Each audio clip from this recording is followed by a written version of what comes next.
The office was silent when Mara stepped into the finance war room. 3 monitors glowed red. CFO Daniel Reeve looked exhausted, surrounded by empty coffee cups. Adrian Vale entered. "Tell me it's a reporting delay." Daniel turned the screen toward him. Cash burn projections flooded the display. Red everywhere. "This can't be right," Adrian said. "That's what I said 3 revisions ago," Daniel replied. Mara stepped closer. "How bad?" Daniel took a breath. "If revenue slips another 6%, we violate debt covenants by Q4. Silence. "We closed 3 enterprise deals," Adrian argued. "We booked them," Daniel said. "Then why does this look like we're dying?"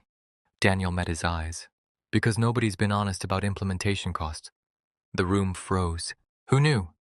Adrian asked. "Everyone knew pieces," Daniel answered. "But nobody trusted the full numbers enough to say them out loud." Then Mara noticed something missing. One revenue column had vanished. "Daniel," he swallowed. "That account disappeared overnight." Adrian's expression changed. "Which account?" Daniel hesitated. "Blackwater Global." Silence. The client represented 18% of projected expansion revenue. Then Daniel quietly added, "There's more. Companies don't collapse when money disappears. They collapse when truth does." Nobody touched the catered breakfast. The executives sat in silence as Adrian stood at the head of the table. "Walk me through the discrepancies." The VP of Growth spoke first. "We accelerated customer acquisition because the board demanded expansion. Operations fired back, and implementation costs exploded because sales overpromised delivery."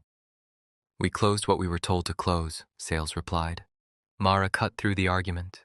"No, we sold velocity without operational capacity." The room went quiet. Daniel projected a new slide. 3 major accounts were now marked high risk. Adrian stared at the screen. "When did this start?" No one answered. That silence said everything. Then a junior analyst spoke. "We noticed warning signs in February." Adrian stepped closer. "What warning signs?" "Delayed collections, service refunds, fulfillment penalties, client frustration." "And nobody escalated this?" The analyst lowered her eyes. "We tried." The room grew colder. No executive could hold eye contact. Then Mara asked the question nobody wanted answered. "Who suppressed the reporting?" Daniel slowly closed his laptop. "That's the problem. The edits came from multiple departments."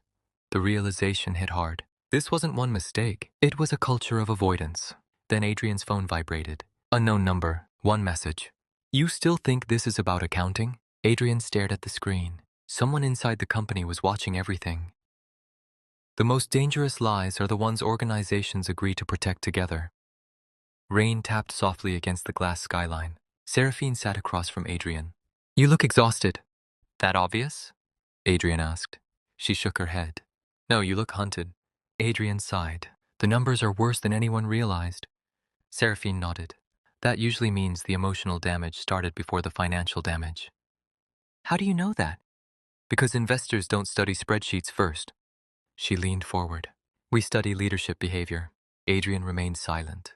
When founders stop sleeping, stop exercising, stop thinking clearly, the company already knows. The city lights reflected in her eyes. Organizations mirror the nervous system of leadership. Adrian stared out at the skyline. "For the first time in my life, I don't know who I can trust." Seraphine answered immediately. "Success built dependency. Pressure exposes reality." Then her expression changed. "You should check your board communications." Adrian frowned. "What does that mean?" Seraphine stood. "It means someone is preparing for your failure." She walked toward the elevator. Before entering, she stopped. "And Adrian?"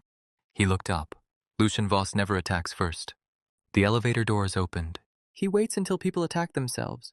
The doors closed. Adrian stood alone. Then his phone buzzed. An encrypted email appeared. Inside were discussions about replacing him as CEO. One board member had already contacted Lucian Voss. Executives rarely lose companies in public first. They lose them quietly in private rooms. The city was silent. Alone in the dark, Adrian reviewed the board documents. Every scenario pointed to one outcome: his collapse. He poured a glass of whiskey, then paused. His reflection in the window looked unfamiliar. Older, heavier, tired. His phone rang. "Private number." Hello?" A calm voice answered. "You're finally seeing it." Adrian froze. "Who is this?" A pause. The numbers were never missing. They were moved. Cold tension spread through him. "What do you want?" "To see whether you still deserve to survive this." Adrian's voice lowered. "Who are you?" Silence. Then, Lucian already owns someone inside your board. The call ended. Adrian stood motionless. Moments later, his laptop chimed. A calendar invitation appeared. No sender, no explanation. 6 Ayam, Pier 17. Subject, come alone. Adrian stared out across Manhattan. For the first time, he understood the truth. The company wasn't simply struggling. It was being dismantled from the inside. By the time leaders noticed the attack, the enemy is usually already sitting at the table. Fog drifted across the river as Adrian stepped onto the empty pier. No security, no assistance. Just cold air and black water. A lone figure waited near the railing. Elias, calm, still, unshaken. You called me here? Adrian asked. Elias turned. You look worse than your company. Adrian almost laughed. Do you always open conversations like that? Yes. A pause. People in collapse waste time pretending. Adrian crossed his arms. Who are you? Someone who survived what you're entering. Elias looked toward the skyline. You built growth without structural coherence. You don't know my company. No, Elias replied. I know human behavior. Then he said the one thing Adrian couldn't ignore. Your financial collapse began emotionally. Adrian shook his head. That's simplistic. No, it's operational. Elias continued walking. When leaders stop confronting truth quickly, everyone beneath them learns to delay reality too. You think this is my fault? Elias stopped. I think organizations mirror the nervous system of leadership. Silence. Finally, Adrian asked, how bad is this going to get? That depends. On what?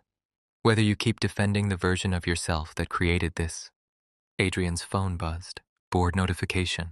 Emergency session moved to 8 a.m. mandatory attendance. Elias noticed immediately. They're accelerating. How do you know that? Because Lucian Voss always attacks after exhaustion. Then Elias handed him a thin black folder. Inside was a single page. Names, board members, executives, department heads, some circled, others crossed out. At the bottom, the static has already entered the room. Adrian looked up, but Elias had already disappeared into the fog.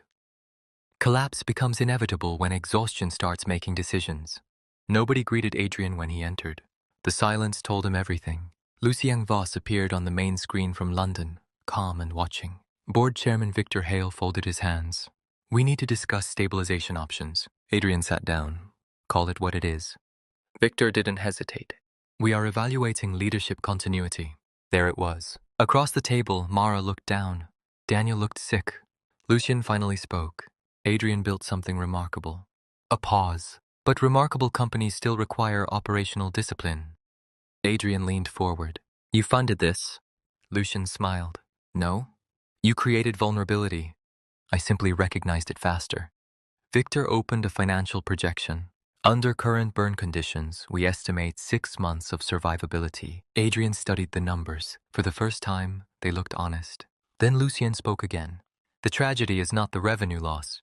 It's that your people stopped believing you could protect them. The room froze. You knew? Adrian asked Mara. I knew people were scared. Daniel added quietly. They stopped trusting forecasts because leadership kept changing targets. The masks were gone now. Victor spoke carefully. The board has received acquisition interest. Adrian narrowed his eyes. From Lucien? Nobody answered. That silence confirmed everything. Lucien adjusted his cufflinks. You built a company. I built a system. Then he delivered the final blow. And systems always defeat exhausted men. Adrian stood abruptly. The chair slammed backward. You think this is about numbers? Lucien tilted his head. No, it's about structure. The screen went black. Meeting terminated. Nobody moved. Then Mara quietly whispered, we may already be too late. Exhausted leaders do not lose control all at once. They surrender it decision by decision.